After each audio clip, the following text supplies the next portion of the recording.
Radhe Radhe everyone, आप सभी को जन्माष्टमी की हार्दिक शुभकामनाएं। तो खीरे से जन्म कैसे कराना बहुत ही शुभ माना जाता है। अगर आप लड्डू गोपाल जी की सेवा कर रहे हैं और आपके लड्डू गोपाल जी छोटे हैं तो खीरे को काटकर आप लड्डू गोपाल जी को बैठा के आप जन्म करा सकते हैं। लेकिन अगर आपके लड्डू गोपाल जी बड़े हैं तो फिर हम खीरे से जन्म कैसे कराएंगे, इसी विषय में आज मैं आपके लिए ये वीडियो लेकर आई हूँ। लड्डू गोपाल जी 7 नंबर के हैं, तो आप धीरे से जन्म कराने के लिए सबसे पहले हम लोग फूल लेंगे। तो आप फूल आपको मिल जाएंगे। फूल आप पीले या गेंदे के, गुलाब के, कैसे भी ले सकते हैं। फूल ज़्यादा मात्रा में लेने हैं। हमें खीरा ले लेंगे और खीरे की डंठल होनी चाहिए। इस बात का हमें ध्यान रखना है कि डंठल द्वारा खीरे लेने हैं या 2 खीरे आप ले सकते हैं। अगर आप साथ ही हम एक सिक्का ले लेंगे, आप चाहे तो चांदी का सिक्का ले सकते हैं या फिर आप कोई कॉइन भी ले सकते हैं।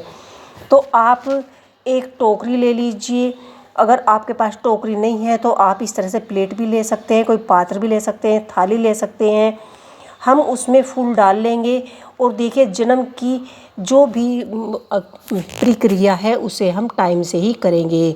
जन्माष्टमी के दिन सुबह सुबह आप स्नान आदि से निवृत्त होकर लड्डू गोपाल जी को इसी तरह से पूजा करेंगे जैसे शाम के समय 7 बजे आग के आसपास जब सूर्य अस्त होता है तो आप लड्डू गोपाल जी को इस तरह से फूलों में सुला देंगे।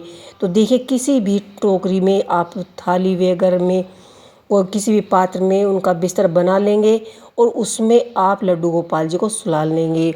और शाम को 7 बजे के आसपास सूर्यास्त के बाद आपको यह आसन लगाना है।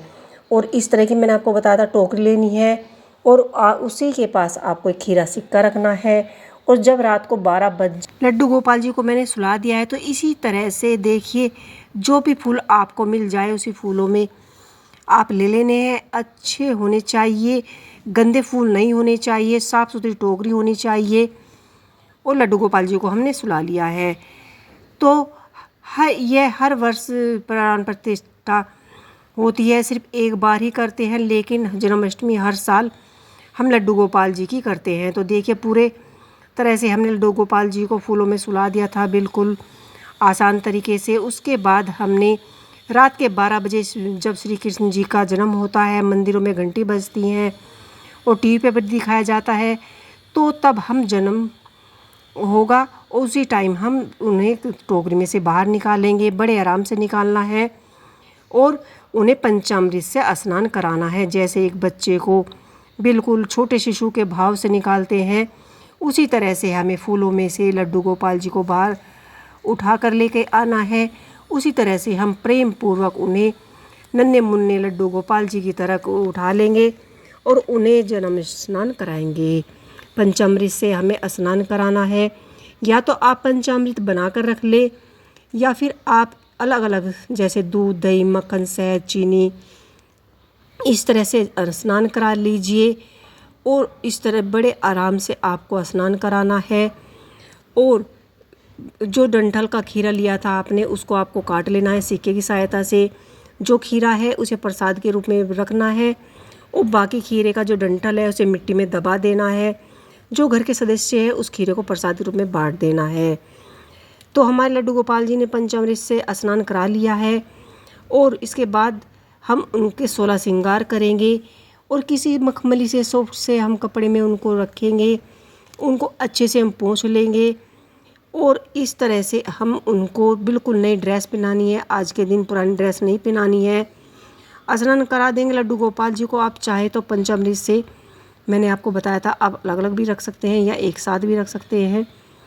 और सुंदर श्रृंगार कर देंगे। जन्माष्टमी के दिन लड्डू गोपाल जी को नई पोशाक अवश्य पहनाए, ज्वेलरी पहनाए। सुंदर सा लड्डू गोपाल जी कैसे श्रृंगार करें, फिर जन्माष्टमी की पूजा करें। पूजा कैसे करनी है इस वीडियो में मैंने अपने चैनल पर पहले से ही लिंक में आपको इस वीडियो को डाला हुआ है। इसी तरह से बहुत सी इसी तरह की जन्माष्टमी के दिन लड्डू गोपाल जी का खीरे से जन्म कैसे कर सकते हैं आपको जन्म करने के लिए सरल विधि कैसे करनी है मुझे कमेंट करके ज़रूर बताइएगा। अगर आपको ये वीडियो अच्छा लगा हो तो मुझे कमेंट अवश्य ही कीजिएगा। इसके बाद हम यहाँ पर लड्डू गोपाल जी को 16 श्रृंगार कर देंगे, ज्वेलरी पहनाएंगे और गौ माता को भी हमने पहले तैयार कर 16 श्रृंगार कर स्नान कर बैठा दिया था है। और यहाँ पर मयूर पंख आपको अवश्य ही लगाना है। और जो भी गौ माता की फ़ोटो हो या गौ माता हो उसको भी चौकी पर स्थापित कीजिए। गणेश जी को अवश्य ही स्थापित करना है।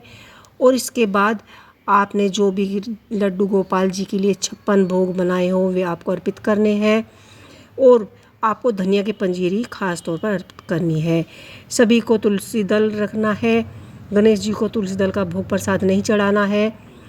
और इस तरह से आप मेवा का, फल का, मिठाइयों का लड्डू गोपाल जी को जन्माष्टमी के दिन 56 भोग लगा सकते हैं।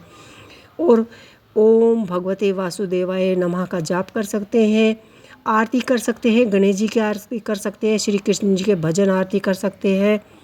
और दक्षिणा रखना ना भूले। और लाल पीले रंग के जो भी फूल आपको मिले पूरे विधि विधान से गुब्बारे फुलाइए। जैसे बच्चे का बर्थडे होता है इसी तरह से ही आपको नन्हे से लड्डू गोपाल जी का बर्थडे मनाना है, जन्माष्टमी मनानी है। और हाथ जोड़कर प्रार्थना कीजिए। आपको ये वीडियो कैसा लगा मुझे कमेंट बॉक्स में लिख के अवश्य बताइएगा। राधे राधे राधे।